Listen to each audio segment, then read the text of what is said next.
నేను శాకుంతలం చదివా కానీ కంటతా పట్ల. మా ఇంట్లో అది ఉండేది. ఓకే. కుమార సంభవం, మేఘ సందేశం అన్నీ కంటతా పెట్టేవాళ్ళం. మా నాన్నగారితో అలా చదువుతుంటే అలా శృతిగా వింటూ ఉండేవాళ్ళం. నాకు ఒక విధమైన ఈర్ష్య కలిగింది. అరే ఇంత చదువుకుని ఎంఎస్ నారాయణ 4 శ్లోకాలు పట్టాడు, మనం అస్సలు అని. ఓ 10th క్లాస్ ఎగ్జామ్ చదువుతున్నాం, అట్లాగే మొత్తం 4 శ్లోకాలు కంటతా పట్టి ఏది సార్? అభిజ్ఞాన శాకుంతలం. అభిజ్ఞాన శాకుంతలం. మళ్ళీ నెక్స్ట్ సినిమాలో కలిసినప్పుడు యాస్యద్యస్య శకుంతలేతి హృదయం సంస్పృష్టముత్కంఠయ కంఠస్తంభిత బాష్పవృత్తి కలుషశ్చింతా జడం దర్శనం అనగానే షాక్ అయిపోయి, ఎప్పుడు నేర్చుకున్నారండి మీరు చెప్పిన తర్వాత నాకు సిగ్గేసి ఒక విధంగా ఈర్ష్య కలిగి చేసుకుని శభాష్ అన్నాడు. అట్లా అతనిది అలా కోణం. మళ్ళీ సాహితీ ప్రపంచంలో నేనేం రాసినా ఫస్ట్ వినిపించేది బ్రహ్మానందానికి. బాగుందిరా, ఇవాడు బాగుందిరా అంటే మామూలుగా ఉండదు, డప్పు పెట్టుకుని రాశాడు తెలుసా అందరికీ చెప్పేస్తాడు. అట్లాగా అతను. సరే కోట శ్రీనివాసరావు మేము ఉండే రైలు మా సీతాఫలం మండిలోనే మా ఇంటి ఎదురుగుండా ఉండేవాడు. నాటకాలు కలిసి వేసేవాళ్ళం. సో అతనితో అలా ఒక్కొక్కళ్ళతోటి ఒక్కొక్క కోణం నాకు. ఓకే. అందరితోటి గిరిబాబు గారు మంచి సరదా మనిషి. నేను గిరిబాబు, సుధాకర్ శిశీంద్రి చేశాం కదా, ఆల్మోస్ట్ 40 రోజులు కలిసి ఉన్నాం ముగ్గురం ఆ సినిమాకి. శివనాగేశ్వరుడు ముగ్గురు దొంగలు అయ్యే మరి. చాలా చాలా ఎంజాయ్ చేసాం. అలాగా చాలామంది కమేడియన్స్ చాలా ఆత్మీయులు. అంటే బాబు మోహన్, మేమందరం కలిసి ఐవిఎస్ అందరం కలిసి మేము ఒకసారి ఈ గ్రూప్ అంతా ఉన్న సినిమాలు 2 ఉన్నాయి నాకు తెలిసి. ఒకటి అంటే మేము ఈవీ సినిమాలో కానీ కృష్ణారెడ్డి గారి సినిమాలో మొత్తం గ్యాంగ్ ఉండేది మాది. అదే జంధ్యాల గారి తర్వాత ఈవి, ఎస్వి కృష్ణారెడ్డి, వీళ్ళు బ్యాచ్ అందరూ ఉండేవాళ్ళం, అతి తక్కువ. ఇంకా అలాగే రాఘవేంద్రరావు గారి సినిమా పరదేశికి మొత్తం కమెడియన్స్ వెళ్ళాం. అలాగే అక్కుం బక్కుం అనే సినిమాలో ఈ చివరి నుంచి ఆ చివరి దాకా కమెడియన్స్ అందరు ఉంటాం. బట్ అలీ నాకు చాలా ఆత్మీయుడు. విదేశాలు వెళ్ళినప్పుడు అలీ గంట అతను వెళ్తే ఇంక మనం వాడికి పాస్పోర్ట్ చేతిలో ఇస్తే వాడికి ఇచ్చేస్తే చాలు, మొత్తం వాడి నిర్వహణ అంతా పరమాద్భుతంగా, మనకేం ప్రాబ్లం ఉండదు. టెస్ట్ మంచి ఆర్గనైజరా అసలు, మామూలు కాదు. అన్నా నువ్వు అక్కడ కూర్చో, నువ్వు ఇక్కడ కూర్చో, నువ్వు అక్కడ కూర్చో, వేడే వెళ్ళి మాట్లాడి ఏం మాట్లాడు అన్ని ఫెసిలిటీస్. ఇక అసలు అంటే వాడు ఉన్నాడంటే ధైర్యం అది చూసుకుంటాడు అందరికి. అలాగా మంచి అట్లా చెప్పే కదా ఒక్కొక్కళ్ళ దగ్గర ఒక్కొక్క అద్భుతమైన క్వాలిటీ. ఈ వేణుమాధవ్ ఎంతటి కళాకారుడు అంటే, ఒకసారి ఫ్లైట్లో నేను పాట పాడన్నా, మరి ఏం కంజీర ఏం లేదు, ఏం కంజీరా అన్న చొక్కా ఎత్తేసి ఇక్కడ కొట్టేసుకున్నాండి, ఇక్కడ చెస్ట్ మీద కొట్టాడు మ్యూజిక్ అంతా. ఓకే. అంతటి క్రియేటివ్ మనిషి. సౌండ్ వస్తుంది. ఇక నువ్వు ఒక డప్పులాగే ఏదో వాయించినట్టు. ఫ్లైట్లో అమెరికాకి వెళ్తున్నాం అందరం కలిసి, నా పక్కన కూర్చున్నా పాడుతుంటే కొడుతూనే ఉన్నాడు మన మామూలు. సో ఇవన్నీ అందరికీ తెలియని ప్రతిభలు అంటున్నాను నేను. ఒక్కొక్కళ్ళకి ఒక్కొక్క విశేషమైన. మొన్న ఎక్కడో చూస్తుంటే సడన్గా ఆశ్చర్యమే, మోహన్ లాల్ సంస్కృతం చూస్తూ చదువుతాడు గ్యాప్లో ఉన్నప్పుడు, తెలుసా? మోహన్ లాల్ గారు పెద్ద హీరో. సంస్కృతం న్యూస్ వార్తా శ్రీయంత మోహన్ లాల్ అని అదిరిపోయాను నేను. ఇంకా ఆశ్చర్యం తెలుసా, ఒక 6 నెలలు సినిమాలు మానేసి కర్ణభారం అనే సంస్కృత నాటకం స్టేజ్ చేశాడు అతను. ఇప్పుడు ఇతను జయరాముడా చండా కొడత అంటే ఇవన్నీ తెలియనివి. చండా చండా మిమిక్రీ, ఈ 2 అద్భుతం. అంటే తెలియని కోణం ఇది, జనానికి తెలియని కోణం ఎక్కువ మంది. కమెడియన్స్ కదా అట్లా లేదు. మా టీంలో అందరూ చదువుకునే వాళ్ళు, వేళాకోళంగా కమెడియన్ వాళ్ళు చాలా తక్కువ. సాధారణంగా ఏంటి మనకు సినిమాల్లో హీరో అంటే బయట కూడా ఇమేజ్ హీరో అంటాడు, ఎందుకు పనికి రాని వాడు జోకులేసాడు కాదు. కమెడియన్స్ అందరూ well read genius. Sudarshan doctorate PhD తెలుసు కదా, ఒక లెక్చరర్, ఇంజనీరింగ్ కాలేజ్ లెక్చరర్, నాకు మంచి స్నేహితుడు కూడా. మరి చేత అతని ఎక్స్ప్రెషన్స్ కానీ మొత్తం మొహం మీద కెమెరా పెడితే చాలు. అలాగా అలాంటి అంటే క్లోజ్అప్ లో పెట్టి ఉన్నారు లేక చాలామంది. ఇప్పుడు ఈ మధ్య చాలామంది కమెడీస్ కొత్తవాడు వస్తున్నారు, ఖచ్చితంగా కొంచెం అండర్ ప్లే చేసే కమెడియన్స్ వీళ్ళందరూ. అవసరాల శ్రీనివాస్, అవసరాల సీన్, సెటిల్ ప్రియదర్శి లాంటి ప్రియదర్శి అని, రాహుల్ రామకృష్ణ.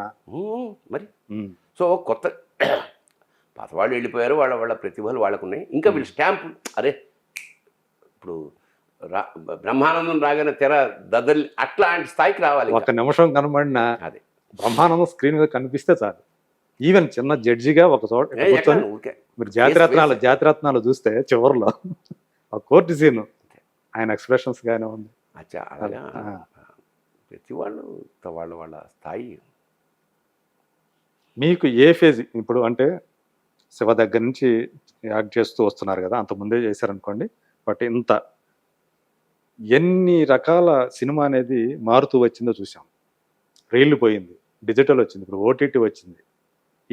ఇన్నిటికీ సాక్షిభూతంగా మన యొక్క తరం నిలిచింది అనుకుంటే, సో మీకు ఇందులో బాగా నచ్చినటువంటి ఫేజ్ ఏది, మీరు బాగా ఎంజాయ్ చేసినటువంటి ఫేజ్ ఏది? నిజానికి అవన్నీ కుక్కుడు ఫుడ్స్ అండి. అంత అందరూ కలిసికట్టుగా ఒక క్రమశిక్షణగా నువ్వేమంటావు. ఇప్పుడు ఫేజ్ ఉంది, ఇది చాలా ఆశ్చర్యకరమైన క్రియేటివిటీ ఇప్పుడున్నది. ఇప్పుడున్న ఎప్పుడైనా ఇద్దరు ఉంటారు. ఒకటి 100% ఏడాది నుంచి స్క్రిప్ట్ రాసుకొచ్చి చెప్తే ఒక్కటి కూడా మార్చడానికి వీలు లేదు అని స్క్రిప్ట్ చెప్పే డైరెక్ట్లు ఎక్కువ మంది వస్తున్నారు. కొంతమంది ఫ్లూక్ ఎప్పుడు ఉంటారు కదండి, ఇది మీకు కొంచెం మీరు చేసి పెట్టండి సార్ ఇట్లాంటి వాళ్ళు. కానీ ఫ్లూక్ కన్నా సార్ నేను సినిమా డైరెక్ట్ చేయడానికే పుట్టాను, నేను రాసుకున్నప్పుడు కావాలని చూడండి సార్, 3 ఏళ్ల క్రితం మీ పేరు రాశాను, మీరు చేయాలి సినిమా. ఆ బ్యాచ్ ఎక్కువైంది వాడు. అంటే సీరియస్ ప్రొఫెషనలిజం నెక్స్ట్ జనరేషన్ అంతా. ఊరికి ఆశ మా అందులో చదివాను, వీడి దగ్గర 20 ఏళ్ళు అసిస్టెంట్ చేశాను, అవి ఇప్పుడు నడవ 1-2 చేయని వాళ్ళు కూడా ఉన్నారు. అస్సలు డైరెక్షన్ అంటే చదువుకొని వస్తున్నారు, కథ చెప్తుంటే మేము స్టన్ అయిపోవడమే చాలాసార్లు. అందువల్ల నాకేం జరుగుతుందంటే ఇప్పుడు కొత్త రకం పాత్రలు, నెగిటివ్ క్యారెక్టర్స్ వాడు వచ్చి నెగిటివ్. నేను నా ఫాదర్ గీతలు విసుగు వేస్తుందా, ఈ ఏడాది 17-18 పాత్రలు వదిలేశాను నేనంటే.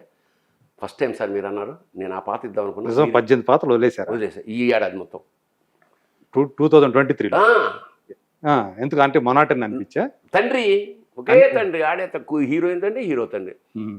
అరే నువ్వు ఎలా ప్రేమించాలంటే హీరో ఏంటండి, ఆడేవాడే మన నేను ఉండగా ఈ టైపు ఈ బోరు కొట్టి ఓ డైరెక్టర్ చెప్పా, నేను వెయ్యను, మీకు ఏం చేద్దాం, మీరు ఏం చేద్దాం, ఆ విలన్ వేషం ఇస్తాం. చాలా సంతోషం సార్, మీరు విలన్ వేస్తే ఇంకేంది మళ్ళా చేస్తా.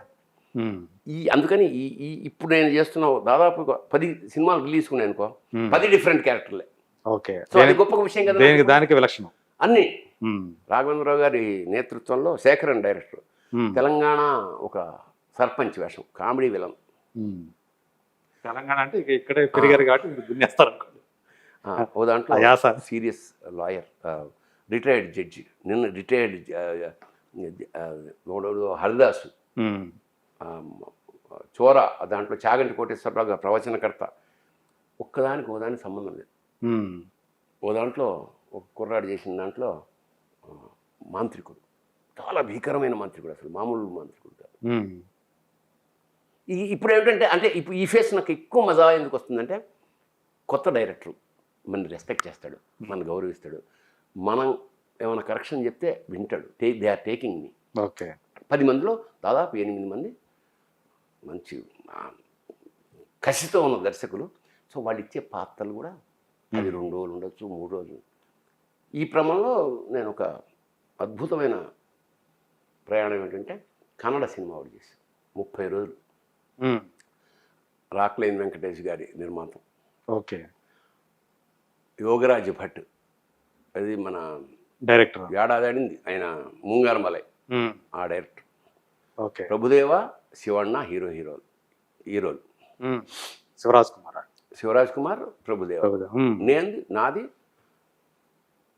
షోలేలో సంజీవ్ కుమార్ లాంటి క్యారెక్టర్. 30 రోజులు చేశాను నేను.